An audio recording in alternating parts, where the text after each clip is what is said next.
The Light Wizzard in the flesh will now define the universe from the viewpoint of the light side in terms the dark side can understand.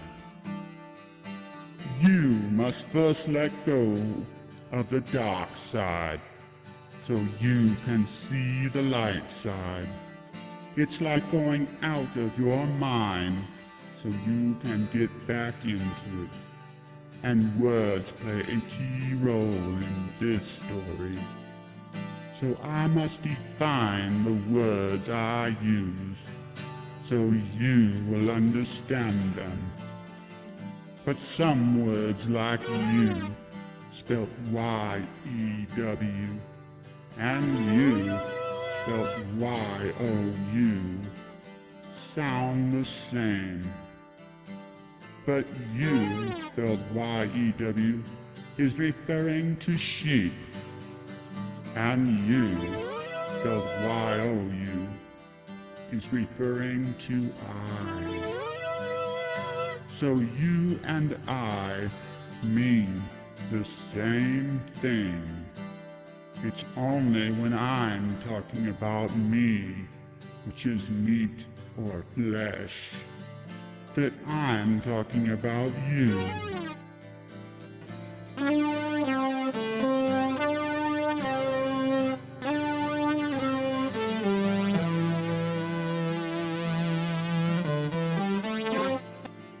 I do not speak in English or whatever language the dark side invented that you talk. I use English to speak in basic, which was the language you were born knowing. Only the dark side forced you to learn their languages so you would understand their commandments. And unlike English, basic is a language that can be translated into any other language without losing its meaning, since all words have only one meaning. This is also known as the wizard's language. So the confusion starts here with understanding it.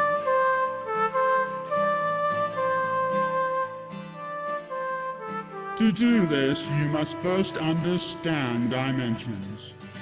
The real world where the flesh lives is a three-dimensional universe. It has height, width, and depth, and we will call it normal space.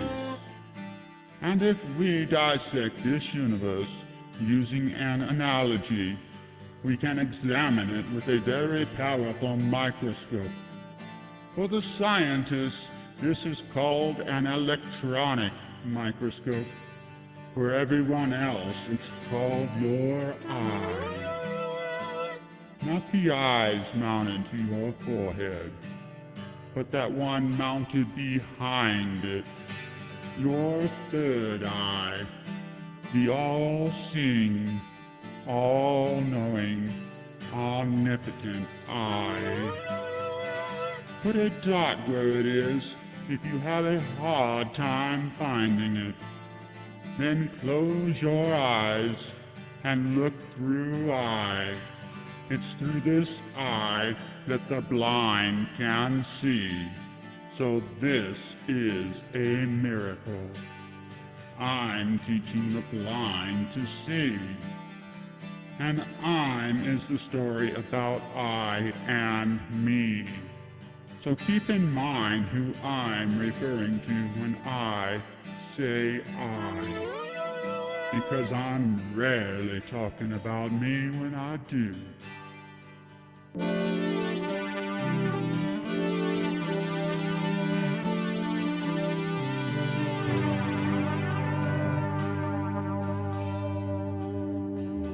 Everything in this universe is made of something, and this something is all held together by a power. Some call it a higher power, but I call it trinary energy. So if we zoom in to look at a subatomic particle, we will see this energy at work. It binds other particles together. And if we zoom out, we will see all molecules are bound by them as well, for it's the light. And the light binds the universe together. So now we zoom in to the smallest particle we can see in a way that we shrink down to its size. So looking out, we can see the universe at its size. As such, we notice that this is a whole new universe. And things live in here that you have never seen before. It's beautiful. And it's been right in front of your face the whole time. All you had to do was think small to see the big picture. To take our next step, we must cut this particle down to a size that one more cut and it will lose one of its dimensions. Now it only has height and width, so it's in the second dimension. And it's here where the universe stores all of its memories. And I know it's here because I can access these memories, and so can you, because you are I. You do this as if it was a lattice that branches out like a grid in X and Y coordinates. This is the galactic lattice, known as the glottis. Without the glottis, we would have no knowledge and would only be mindless animals, which those that are not connected to the light are. So this explains the dark side.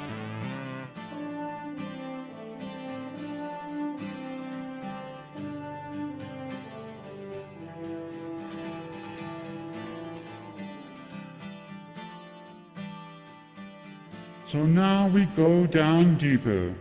We cut this dimension until we lose another dimension. Now it only has height. And this is the first dimension. This is where all logic comes from. It's not the end of logic, but the beginning of it.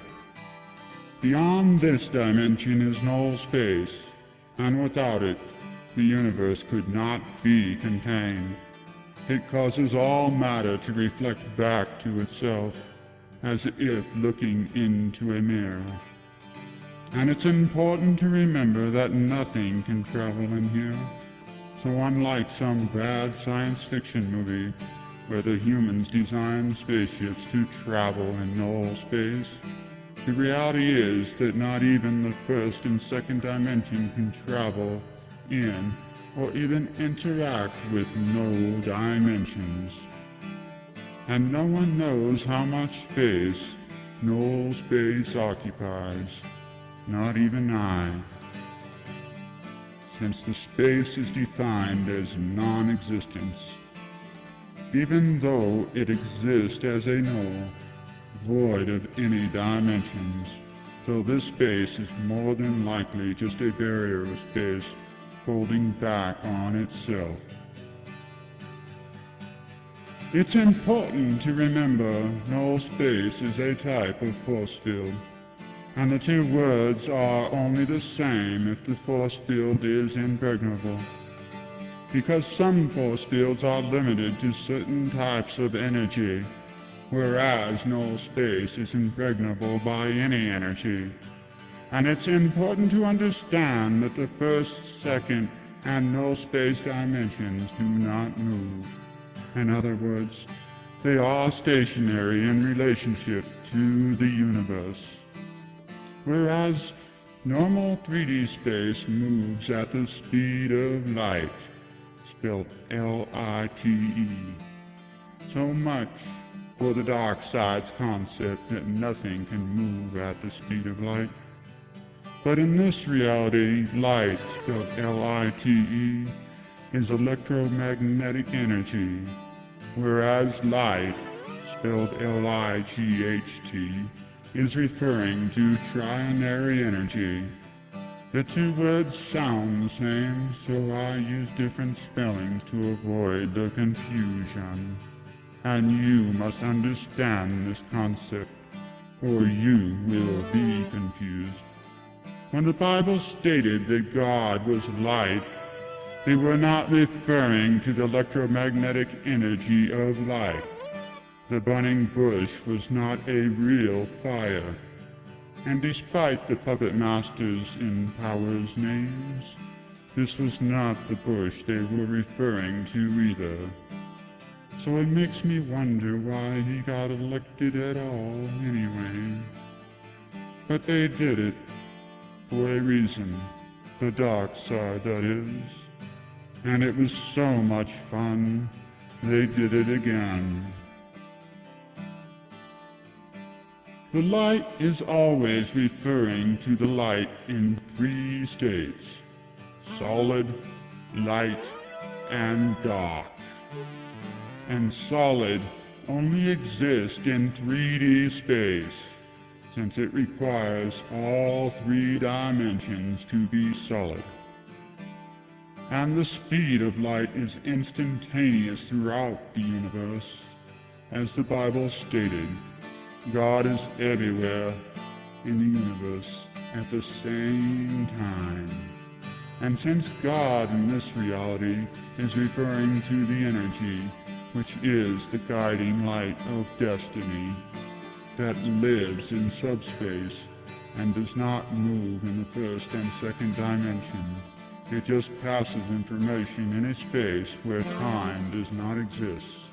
So do not ask God what time it is. Therefore, speed has no concept. But to be clear, the Bible said that you must have faith that God exists, because the light cannot be seen from the dark, nor the dark see the light. It's the flip side of a coin. One side can never see the other. So the dark side will see the dark side, and they will call it light because they can see it. And the light side will only see the light side, so they will also call it the light side. Only thing is that they are right, but only out of logic, which is where the logic comes in and faith goes out.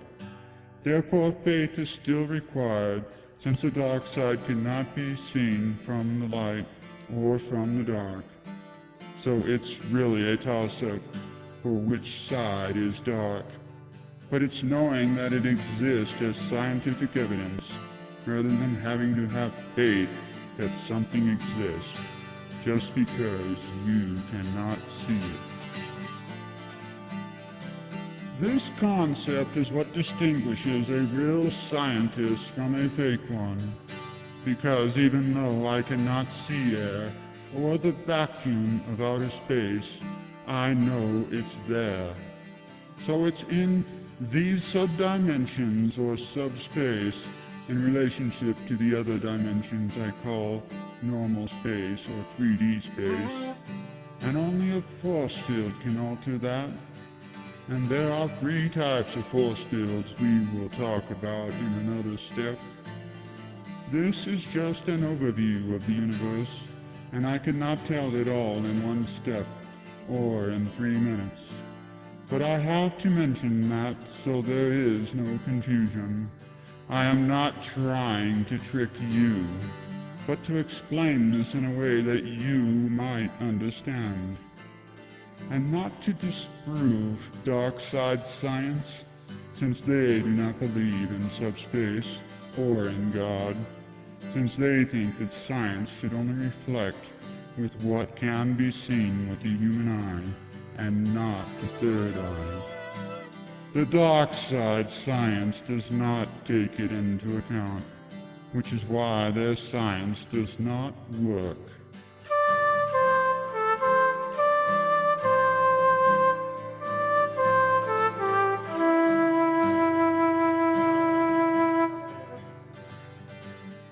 Even though you can see the evidence of subspace in an electronic microscope, as antimatter is not seen in our normal space, and it did not disappear.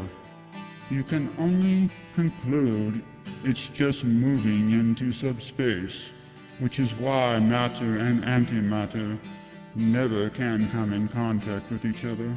They simply do not exist in the same space at the same time, nor does null space exist in any dimension. So it can be called the zero dimension. So the first dimension is height. It's the height of logic. The second dimension is width, and it's how wide our memory is. And the third dimension is depth, so we can see how deep this rabbit hole really goes. As a wizard, I have a spaceship. I can travel anywhere in the universe that this ship will take me. So let me take you on this journey, and for those that are skeptical, will learn that everything I tell them is based on scientific facts. As such, you will be able to touch and fly in this spaceship. It is real, as is everything that I talk about.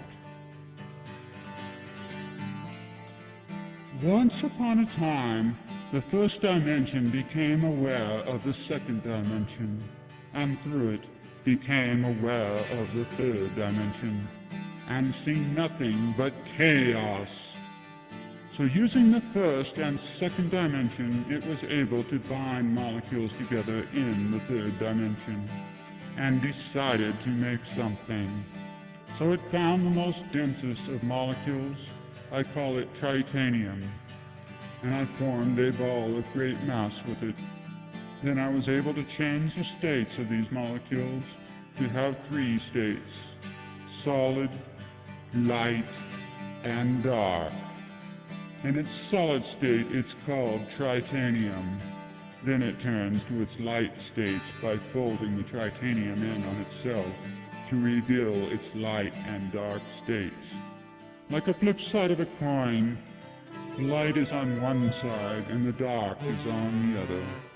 And the two could never see each other, nor come into contact with each other, because the tritanium is in between them.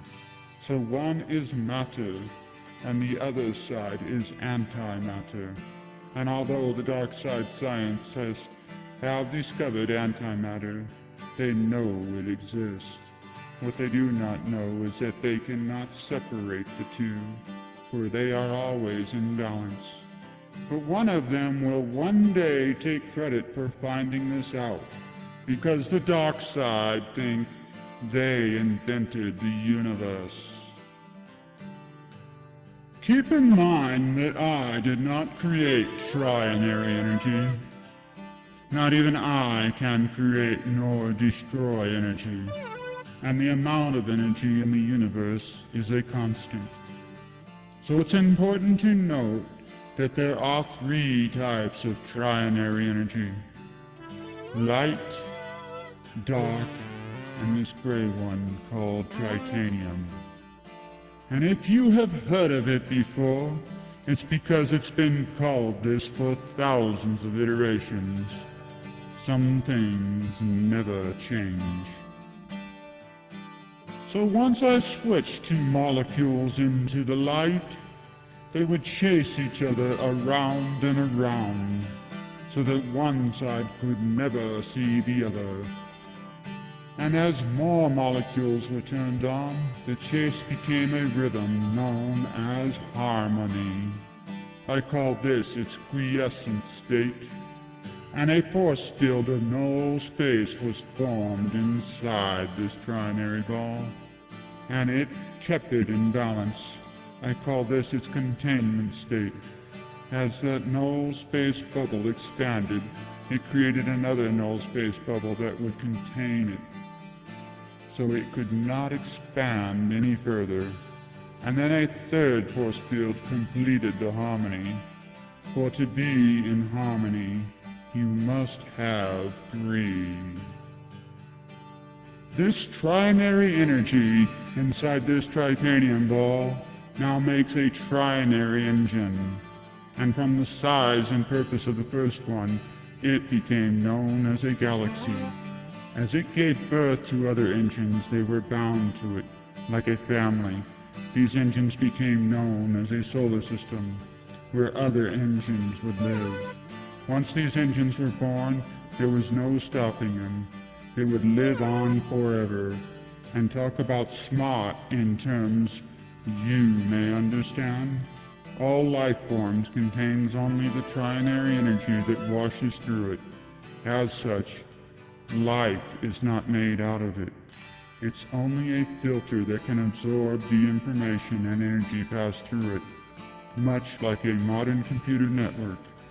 And humans gauge intelligence by how bright someone is. So think about how bright an 800-mile in diameter sphere made out of pure trinary energy is. It's pure light, both dark and light. And never forget that, because there can be no light without the dark. So it only stands to reason that the smartest thing on the planet Earth is its trinary engine. It takes intelligent testing to a whole new level. To be in harmony meant that there must be 3 types of engines. So you call them the sun, planets, and moons. The galaxy is a special type of sun known as Nephilim, and it was called Ra. It can give birth to all 3 types of these engines. The sun has an engine so powerful that its force field disintegrates all elements into their atomic and subatomic element, and then it feeds them to the planets and moon via the solar wind. And if you thought the Earth was intelligent, the sun's core is 1,000,000 miles in diameter. So it feeds them at a rate that it gets material, and it has to feed all its children. And it will do this till they cannot eat anymore. And then it has to bring balance back to its system by having its sun, planet, or moons go nova. Which meant that it would send out a great blast of energy by collapsing its force field inwards, then back out. It does this by switching all the light back into titanium, then restarting its engine. This is called a nova, which then proceeds to blow off the surface of the engine. I call this renewal. Thus, the end of one cycle to the beginning of another is called an iteration. And there are 3 types of novas. A supernova is when the sun goes nova. It in turn causes all other planets and moons in its system to go nova. The 3rd type is when the galaxy goes meganova, which in turn causes all its suns to go supernova, which is referred to as a nova chain reaction, since every sun, planet, and moon in it go nova. Which is why it's so important to protect this system of planets we live in, and to destroy any planet or moon is treason. So at the beginning of one iteration, the planet will be fed material, and it will take this material and build a crust. This crust takes around 6 billion years to complete, and on average a planet or moon only lasts 13 billion years. As material forms on the surface of its second force field, it disintegrates. And after many miles of this pool of elements I call the moat, it forms a crust. And this crust must rotate around the planet's engine. And to make this rotation smooth, it created what you call black oil. I call it the lifeblood of this planet. It keeps the land masses rotating at an incredible speed, which for the planet Earth is over 8,000 miles an hour. Considering its mass, this takes a lot of oil, and once that oil is gone, well, you figure it out if you are bright enough. But the dark side has other plans. They will burn the blood for fuel, and think, who cares? I will be dead before that happens. And I do not believe in God. So what can God do? Well, the planet, just like any other type of life form, must learn to survive.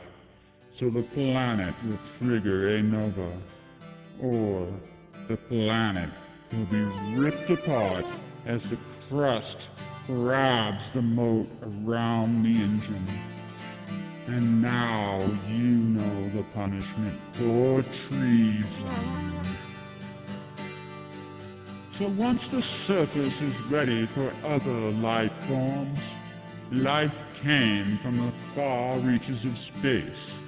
This form of life is what you call insects, and with them the seeds of all life. At this point in evolution, all the life came from the chaos of outer space, and it is important to understand that God did not create this life. He only created the galaxy they made home. All the material was being fed by the sun, was used to make all things on Earth. And as it started to grow, it was a beautiful sight. And the light in the first dimension, which I call the guiding light, because it's the light that guided the creation of all things, and also became known as the guiding light of destiny, or God for short. And God was pleased with his creation and called it paradise, till one day the locust came and made everything in sight, making a wasteland out of his creation. So he genetically programmed his own life forms from the life that already existed on the planet, and you called them Nephilim. One life form could give birth to another life form. So God created a life form to eat the locusts, but harmony was gone, because this life form ate all the insects, and without the insects the planet would not survive. So God created the sea life, the land life, and the air life, and harmony was restored. So that not one life form could destroy all the others, because the balance was required. The loss of one insect species that eats bacteria, mold, or viruses, and all life will die. And God made all life in his image, which was light, which in reality, and he created them in a way they were aware of the light. The brains of these life forms was nothing more than a filter, the gray matter that humans believe is not being used, is actually being used to filter and interpret the light. So all life forms use 100% of their brain capacity, a very important concept to learn. It's only your connection with the light that determines how bright you are, because all of the life forms' brains are designed to process light, not electromagnetic or chemical changes, which only distort brain activity, which means that all dark side drugs are dangerous to these life forms, since the science behind them has no knowledge of the light. They design the drugs using flawed science. And this ignorance causes cancer. Any material that God put on this planet was put there for a reason. Only plants, animals, or insects are used as food and medicine. So leave the blood of the planet alone. Plastic should not be in your diet. There has never been a natural disease that these materials could not cure. So it's clear that all disease is caused by mankind's greed, lust, or jealousy.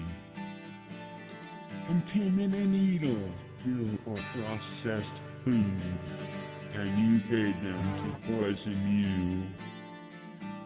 And then you got mad at God for giving you or your loved one's cancer, when it's the Darkside scientist who gave them it. And it's the doctors who pushed it. Cancer is black. It puts out your light. So one step into the light and one step back into the dark.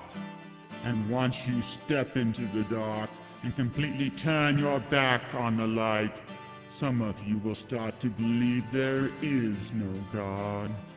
But the universe does not care what you believe, and it keeps working the way it always has. You yell out to the night, "If there is a God, prove it." So I did. Now some of you still do not believe it. So I do not care what you believe either. Know it or know it not. Where is the logic in that?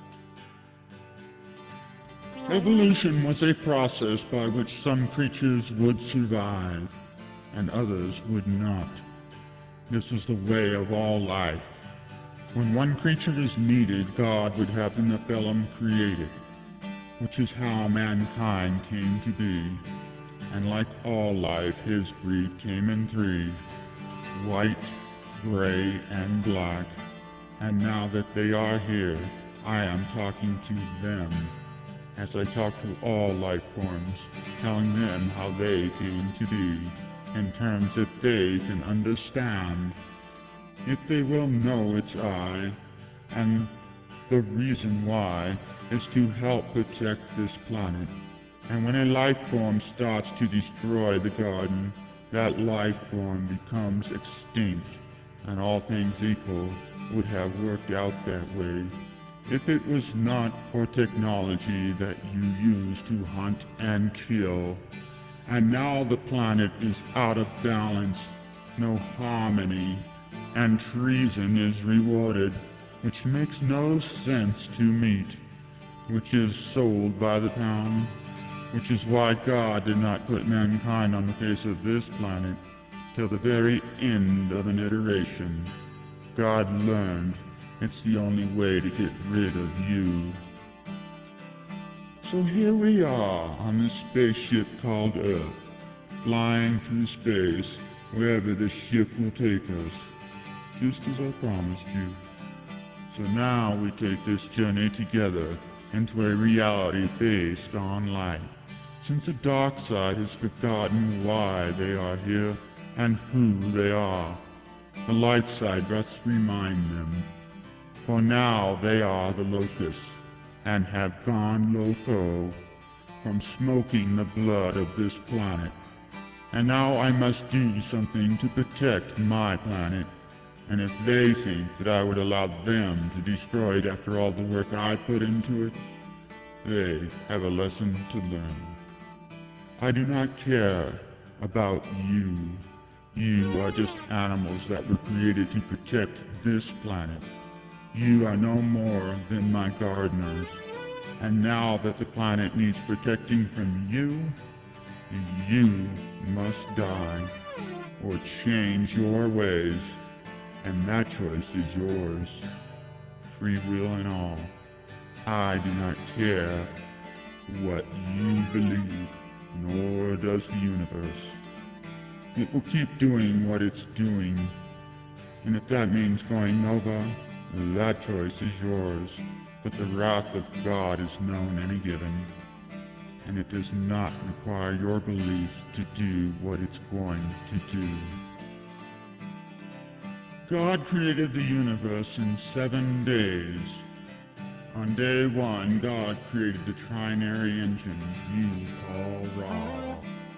On day two, Ra gave birth to all the galaxies, suns, planets, and moons. On day three, the planets made a home from the chaos of life, and paradise was born. On day four, life found harmony. On day five, harmony was lost. On day six was Judgment Day. The jury is still out, but I have just made my case. So you know what day this is. And we only have one more day left in this week. On day 7, Sunday, time for Nova and renewal. So we can do this all over again in another iteration. Harmony comes in packages of 3, like politics, history, and religion. The things sheep'll tell you never to talk about. This is the channel for these topics. But remember that I'm the dog. Destiny of guidance is my job while tending my sheep. I am the seeing eye dog. I guide you to your destiny. And now that we are up to date on how the universe actually works, you may have more questions, and my answer will never change. One step at a time. So step 0 has just begun. It's here that we talk about this subject. This is the basics of the Trinary universe. And if it has any resemblance to the universe you live in, then there is hope that you can see the light. So we are now ready to take our next step onto the pyramid, so we can talk to the wizard that lives on top of this mountain. And every step we go deeper into the light, then back into the darkness, so we can see where the light is by seeing where it's not. Remember that history was told by those who have conquered, and those people are now in charge. They are the politicians, doctors, and bankers, and they think they are the big dog, and you are their slaves. But most of them are just puppet masters, with someone else pulling their strings. Pay no attention to the man behind the curtain, and have the courage to take this journey. And the more light you let into your life, the brighter you will become. But know in your heart what the truth is, because it's always in the light. A blind man once requested of me to give him visions of my fantasy. I asked him to close his eyes, which he quickly replied with hate, to which I reminded him that the eye is inside of him. Your eyes are not gone. They just cannot see the reality that is in front of them. But if you close them, you will see. Yet he still wants to see it anyway.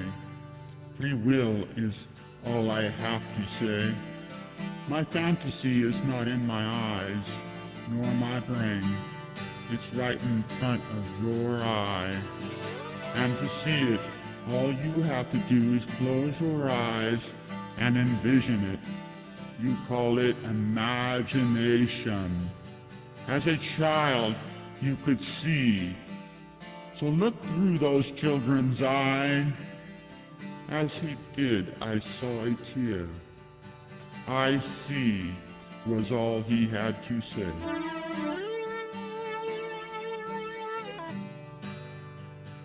So we decide to play this game. Step by step we learn to play. we find that it's not hard to say or pray that we can try to look at life this way. For it cannot hurt me to know the truth, for once I die I will know it anyway. And right now it's the only reason I have to stick around, so I can figure it all out before the game is over.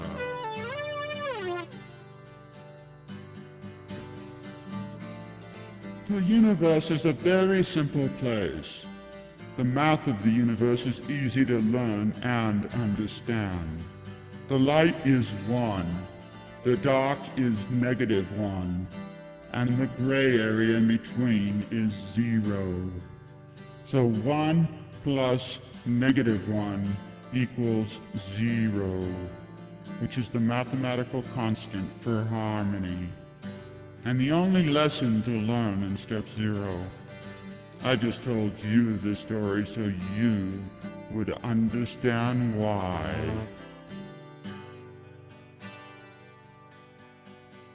I am the light. I am the darkness. I am every shade of gray in between.